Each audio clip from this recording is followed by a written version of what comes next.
Selamat pagi, selamat bertemu kembali siswa-siswa kelas 12 SMK Teknik Bisnis Sepeda Motor. Hari ini kita bertemu kembali untuk pertemuan kedua dalam pelajaran pengelolaan bengkel sepeda motor. Dan kita akan membahas faktor-faktor keberhasilan bengkel.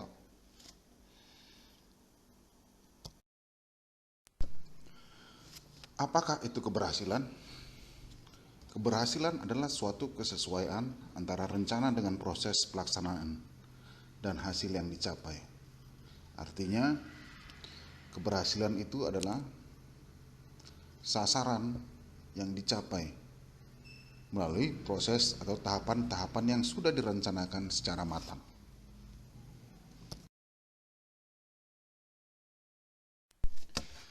Faktor apa saja yang membuat bengkel berhasil? Mental, sumber daya, sumber daya manusia, modal, perencanaan bisnis, dan pengetahuan usaha.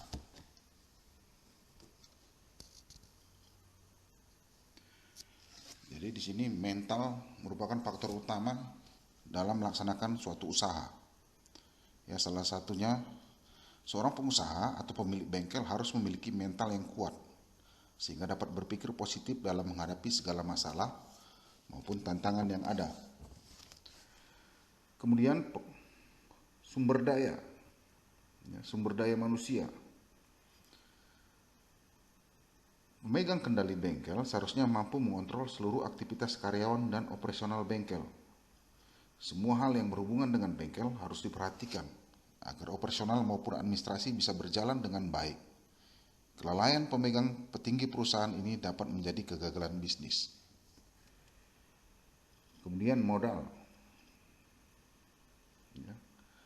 Modal merupakan hal yang penting bagi bisnis yang akan dibangun, termasuk bengkel sepeda motor. Salah satu kegagalan bisnis terjadi akibat dari sedikitnya modal yang dimiliki. Karena apabila modal cukup, sebuah bisnis dapat berjalan maksimal. Akan tetapi bila modal dalam berbisnis tersebut kurang, tentu saja hal ini bisa menjadi penghalang. Kemudian pengetahuan usaha. Sebelum menjalankan bisnis, pemilik bengkel harus memiliki pengetahuan dan pengalaman tentang bisnis yang akan dijalaninya. Pengetahuan tentang bisnis sangat penting karena dengan pemahaman bisnis yang baik, seorang pemilik bengkel dapat melakukan pengelolaan yang berhubungan dengan bisnis bengkel tersebut.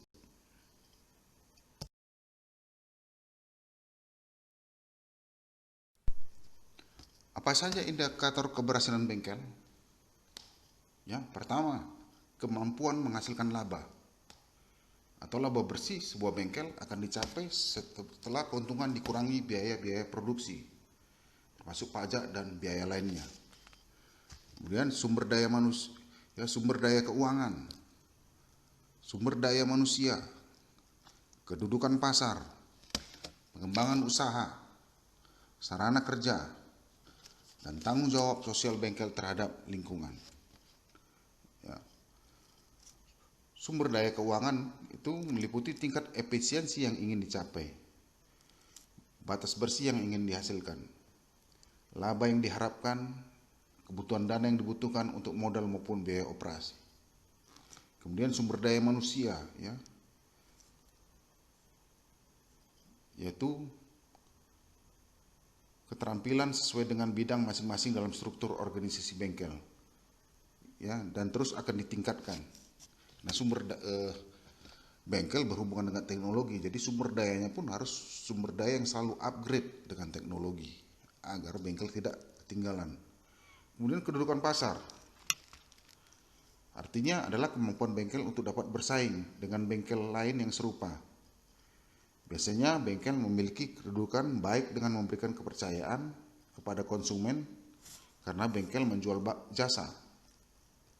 Kemudian pengembangan usaha meliputi peningkatan penjualan barang maupun jasa, laba, aset. Peningkatan penjualan barang dapat berupa spare part, oli, dan aksesoris motor. Ya, peningkatan penjualan jasa misalnya servis kunjung di rumah konsumen atau di instansi-instansi tertentu. Jadi untuk mengembangkan usaha bisa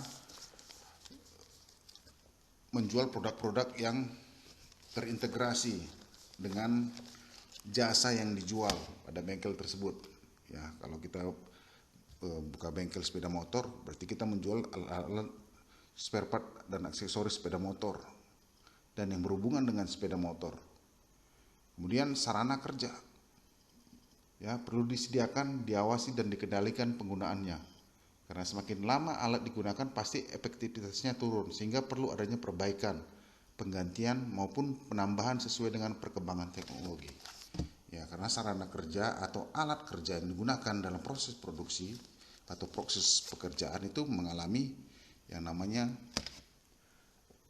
kemampuan susut atau kemampuan standarnya berkurang, jadi perlu ada perawatan dan penggantian secara periodik agar pekerjaan tetap berjalan dengan baik.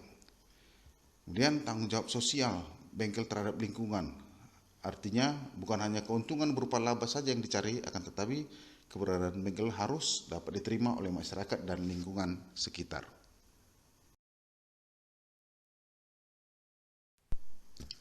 Apa saja kunci utama keberhasilan bengkel? Yang pertama, bersemangat dalam melihat dan mencari peluang baru.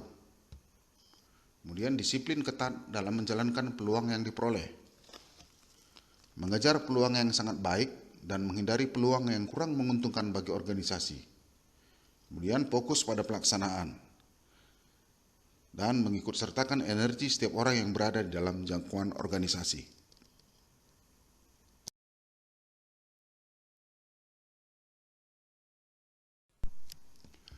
Apa saja faktor penghambat keberhasilan bengkel?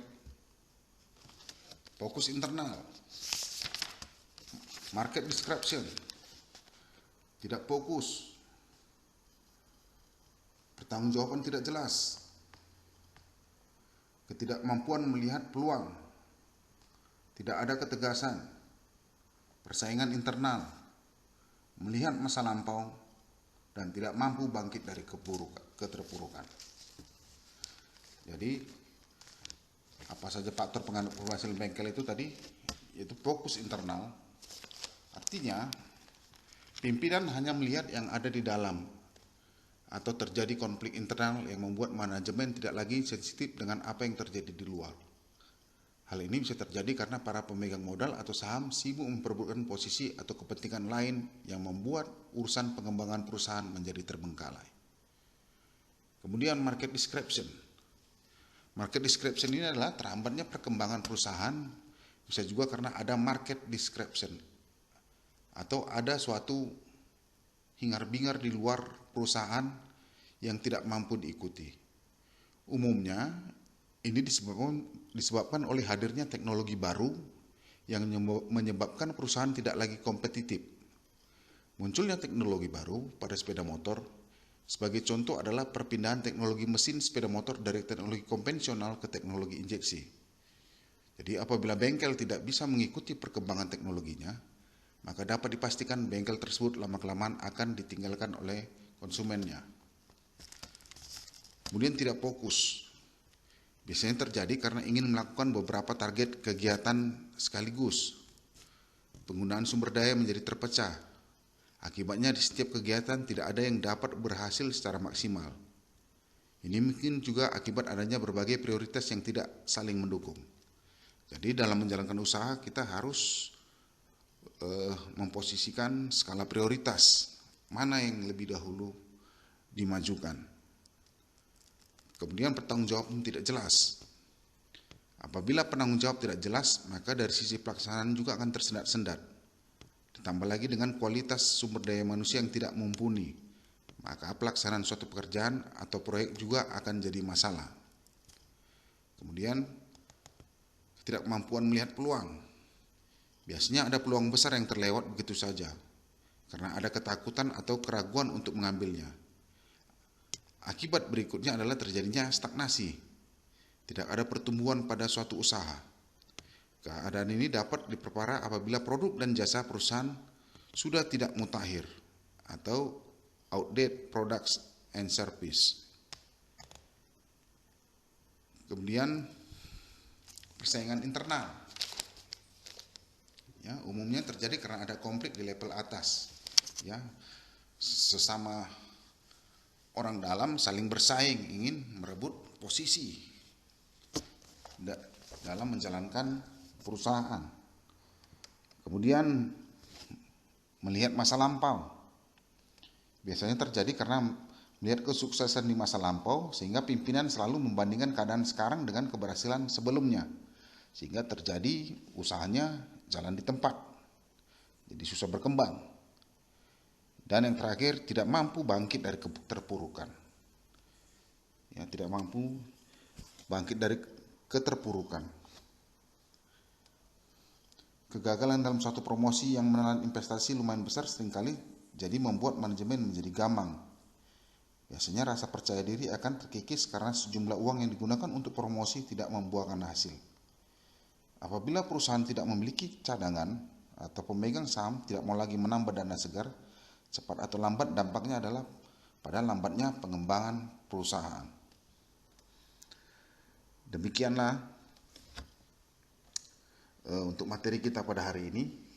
Mudah-mudahan siswa kami tetap fokus walaupun kita belajar tidak bertatap muka secara langsung.